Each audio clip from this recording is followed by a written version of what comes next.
Dial O for HerO. Chapter 2. Awakening. 1968. 1969. Los Angeles. 1968. Oran Z, Belgrave Sr., stepped off the Greyhound bus into the golden light of Los Angeles. 1968. The air was dry and smelled of car exhaust and possibility. At 17, he had traveled west with 2 sets of drumsticks and a sketchpad in his bag and hope in his heart. Only months had passed since the nation witnessed the brutal assassinations of Dr. Martin Luther King Jr. and Senator Robert F. Kennedy. Their deaths weighed on Oran's spirit as he arrived in California. Yet, even in mourning, he carried forward Dr. King's teachings of nonviolence and love. As he looked at the sprawling city around him, he silently vowed to honor their legacy by living truthfully, peacefully, and with purpose. In Los Angeles, Oran found a city in the midst of cultural upheaval and creative ferment. He moved in with a friend named Jesse James in South LA, not far from where the Watts neighborhood was still rebuilding from the fires of 1965. The streets buzzed with new energy and racial awakening. Oran quickly noticed the vibrant black pride blossoming around him, young men and women wearing natural afros and African print dashikis, reflecting a newfound love of their heritage. On the radio, James Brown's voice rang out. "Say it loud. I'm black and I'm proud." Released in August 1968, just 4 months after Dr. King's death, the song blared from passing car radios and open windows. Its funky, defiant chorus sent a thrill through Oran. He nodded to the beat, feeling the lyrics affirm his own identity. In that moment, he stood a little taller, proud of his African roots, proud of his Native American ancestry, and determined to uplift both. Oran Z was just out for the summer and had to get back to Omaha before our school started, and he would embark on his senior year at Omaha Technical High School. The 2 years before that, I had been president of Radio Club, but this year I was kind of taking it easy. Like much of Los Angeles, was a mosaic, black, Latino, white, Asian, all seeking their place in a rapidly changing. The previous spring, Chicano students in East LA had led walkouts to protest unequal school conditions. Their courage inspired conversations in classrooms all over the city. Oran listened intently as classmates spoke of justice, identity, and change. He admired how young people were finding their voices, whether demanding better education, marching against the Vietnam War, or celebrating their culture through art and music. Oran gravitated to the art room after school, where he found refuge and creativity. The walls were pinned with student paintings and collages reflecting the turbulent times, bold protest slogans, colorful psychedelic designs, portraits of leaders like Dr. King and Malcolm X. I was kicked out of school after 2 weeks by the assistant principal, Mr. James Peace. The principal was Carl Palmquist. Oran's own drawings quickly caught his teacher's eye. One afternoon, he sketched a scene of black and white hands clasped together beneath a rising sun, with doves flying overhead. It was simple yet powerful. Mr. Peace told me that I was a prima donna, and he didn't want me to be hanging around at the school. Impressed, his art teacher introduced Oran to a small community gallery near MacArthur Park, known as a gathering place for activist artists.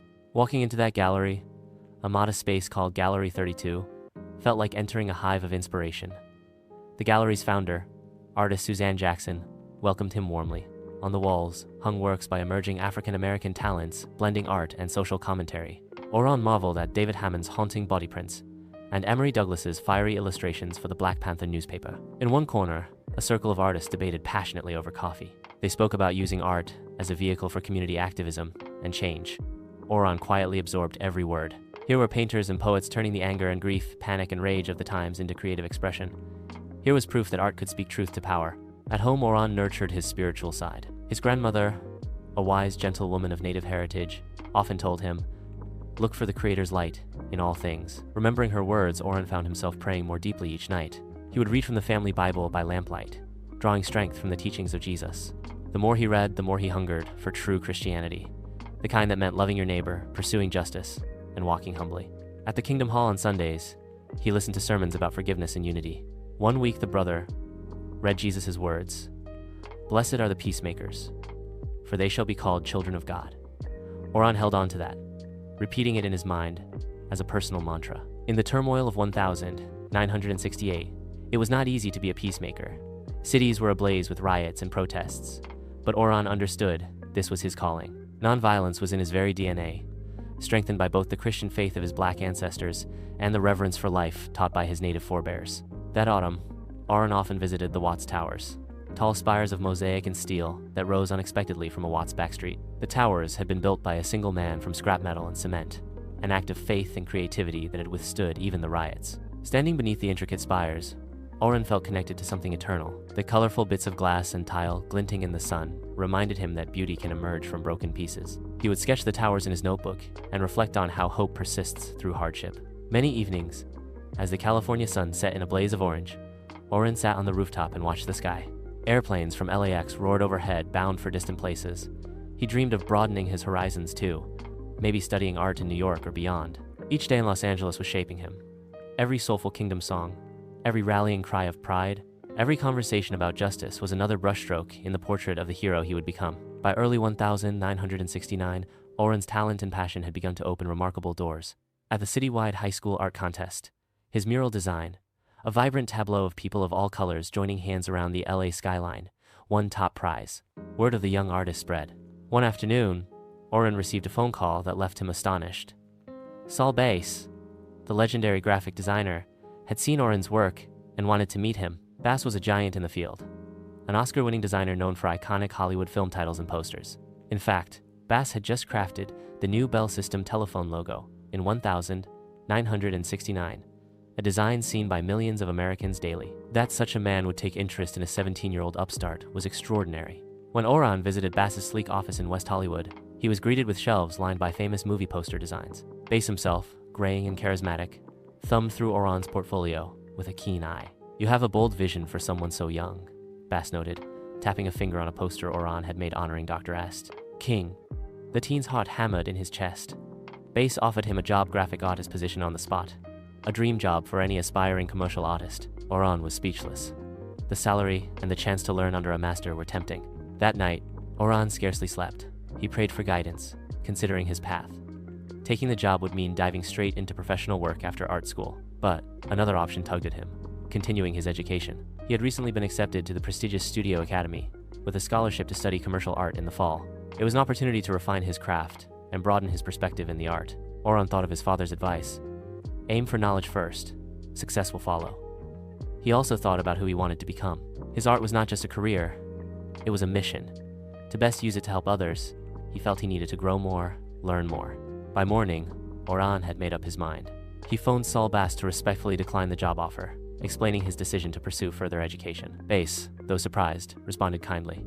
"Education is never a mistake," the famed designer said. "Stay in touch, kid. I have a feeling you'll do great things." Oran hung up, feeling a rush of peace. He knew he'd chosen the right path, the path of patience and purpose. Before long, he was packing his bags again, this time for the East Coast. In 1969, Mr. Peace told me that I was a prima donna, and he didn't want me to be hanging around at the school. With mixed emotions, Oran prepared to leave Omaha, Nebraska. The city had been a canvas. It was here he had felt the stirrings of faith and justice deepening in him. It was here he learned that art could heal and inspire a community. On his last night in LA, Oran walked along the Santa Monica beach under a purple dusk sky. The Pacific's waves crashed gently at his feet. He whispered a quiet prayer of thanks for all the lessons Omaha, Atlanta, and Los Angeles had given him. A chapter was closing, but a new one, perhaps even more exciting, was about to begin. Woodstock, August 1969. The journey to Woodstock was an adventure in itself. As they neared Bethel, New York, the traffic thickened until cars were at a standstill on the country roads. Oran and his friends ended up parking on a grassy shoulder and hiking the last few miles with sleeping bags slung over their shoulders. They joined a growing stream of colorful travelers, hippies in tie-dye, folkies with guitars, student activists with peace signs painted on their cheeks. Strangers laughed and shared water as they walked. The sun beat down, and the August humidity was heavy, but an undeniable excitement hung in the air. Rumors swirled that far more people had shown up than expected. They thought 50, 0 would come, but it's going to be hundreds of thousands. One long-haired teen exclaimed as he strummed a guitar while walking. Incredibly, he was right. The organizers had planned for 50,000, yet the event drew an estimated 500,000 young souls. The sheer scale became clear as Oran crested a hill and saw the view open up. A great sea of humanity spread across rolling farmland below. Oran simply stopped in awe. From the hilltop, he saw an endless crowd encircling a distant stage. People as far as the eye could see, dots of tie-dye and bare skin in the summer heat. It was late afternoon on the first day, August 15, 1969. A soulful folk singer's voice echoed from the stage. It was Richie Haven singing Freedom, opening up the 3-day event, drifting over the fields. Oran could barely make out the lyrics, but he felt them. Songs of freedom, love, and change. As twilight fell, he and his friends found a spot to drop their bags. They laid out a tarp and a blanket, settling in among friendly neighbors. A white Ohio couple who had driven all night, and a group of black college students from Detroit passing around a bag of apples. Despite different backgrounds, everyone greeted each other with smiles and open hearts. When one of Oran's friends admitted they brought little food, the couple from Ohio immediately offered, "We've got bread and peanut butter. Please, share with us." Oran was touched. In a world often divided, here was instant community. That first evening of Woodstock, music washed over Oran's soul. As darkness cloaked the hills, folk icon Joan Baez took the stage. Her voice rang clear and strong through the night, carrying messages of peace. Oran listened intently when she spoke about her husband, who was jailed for resisting the draft. It was a story of sacrifice that resonated deeply with his own convictions. The crowd held up lighters like stars as she sang, "We shall overcome." And Oran found himself singing along, his voice united with thousands of others under the same sky. A gentle resolve filled him. We will overcome. All the injustice, the war, the racism. They would overcome it with love and solidarity. Through the next days, Woodstock became a beautiful, chaotic tapestry of experiences. The infrastructure struggled to support the massive crowd. Food ran low and rain turned the fields into mud, making the whole scene a traffic, snarled, rain-soaked, mud-caked mess at times. Yet, as Oran observed, none of those hardships dampened the spirit of those gathered. When a summer storm burst open the skies on the second day, he joined hundreds of laughing festival-goers in an impromptu mudslide, cooling off and embracing the rain. Laughter and rain dancing replaced any grumbling. One memorable announcement came over the speakers, cautioning that the brown acid circulating wasn't good. A warning met with giggles around Oran as people joked they'd stick to sharing joints and stories. In a moment of levity, the famed hippie Wavy Gravy cheerfully declared over the PA, "What we have in mind is breakfast in bed for 400, promising free food to whomever needed it." Oran actually did get a bowl of granola and fruit from the collective kitchens that sprang up. As he thanked the volunteers ladling food with joyous enthusiasm, he felt human kindness made tangible. And the music was like nothing he had ever experienced. On Saturday, as dusk settled, the funk soul powerhouse Sly and the Family Stone hit the stage, one of the few integrated bands performing. Oran had just met Cynthia, the horn player, 2 weeks earlier, at the Apollo Theater, when Oran climbed into the limousine with her, kissing on her. When Sly Stone saw Oran Z kissing Cynthia, he pulled him out of the limousine. And at Woodstock, when the Sly Stone saw Oran, he shook a can of beer and sprayed on him all in good fun. He wanted to take me wetter. The rhythmic, ecstatic cries of, "I want to take you higher," lit the crowd on fire. Oran danced with pure abandon in the muddy field, side by side with strangers of every color, all of them swept up in the same ecstatic groove. In that moment, there were no barriers, just people, joyous and free, arms raised to the sky as stage lights beamed down like divine rays. It felt spiritual, transcendent. Oran paused mid-dance to absorb it. This was a glimpse of the harmony he dreamed of, people united, if only for a song. Late on the final day, as exhaustion and bliss intermingled, Oran witnessed a defining moment of the festival. It was early Monday morning, August 18, and the crowd had thinned a bit after many long, wet nights. But Oran stayed, wrapped in a blanket against the dawn chill, to hear the last act, Jimi Hendrix. Hendrix, himself a descendant of African American and Cherokee heritage, not unlike Oran's own, stepped onto the stage in a fringed jacket and blue headband. What unfolded next sent shivers down Oran's spine. Hendrix launched into a blistering, improvised rendition of The Star-Spangled Banner. The notes from his electric guitar screeched and roared, mimicking the sounds of rockets and bombs, bending the national anthem into a haunting reflection of America's turmoil. Oran's heart pounded as the sound of exploding distortion filled the air. He could almost see scenes of the Vietnam War and city riots in those notes. It was as if Hendrix's guitar was speaking truths that words couldn't capture. And yet, within that cacophony, the melody of the anthem still stood, hopeful, yearning. When Hendrix gently segued into Purple Haze, and finally a tender melody, Oran let out a breath he hadn't realized he was holding. The performance was like a prayer for a wounded country.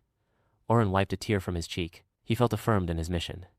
He too would use his gifts, as Hendrix did, to confront darkness with truth and transform pain into hope. As Woodstock came to a close, Oran packed up his damp belongings and began the long trek to New York in the St. George Hotel. Now, I was living in the tower in a room that was so small you couldn't open the door and the dresser at the same time. Then I got a call from Lavon, who became my first wife, and I told her I would be leaving in a day or two to come visit her from New York to Ewing Township or Trenton, NJ. He was physically drained, sore, sunburnt, caked in mud, but his spirit was soaring.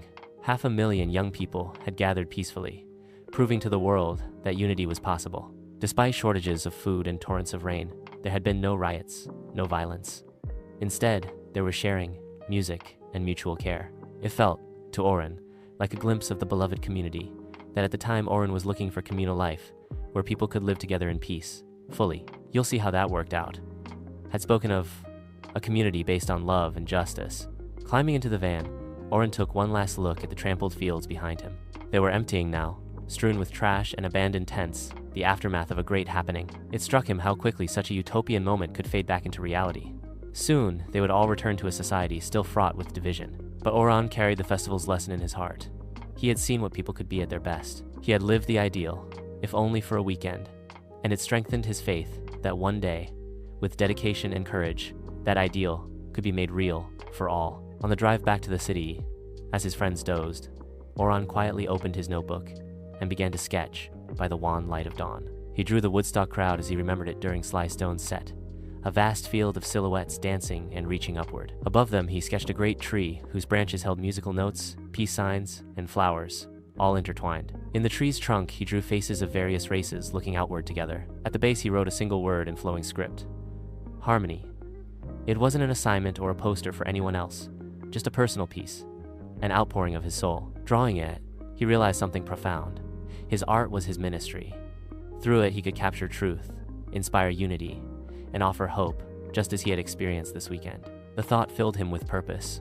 The road ahead returning to New York City, Oran felt a new calm and clarity guiding him. His summer of experiences, from marching in the streets to rejoicing in muddy fields, had further forged his values.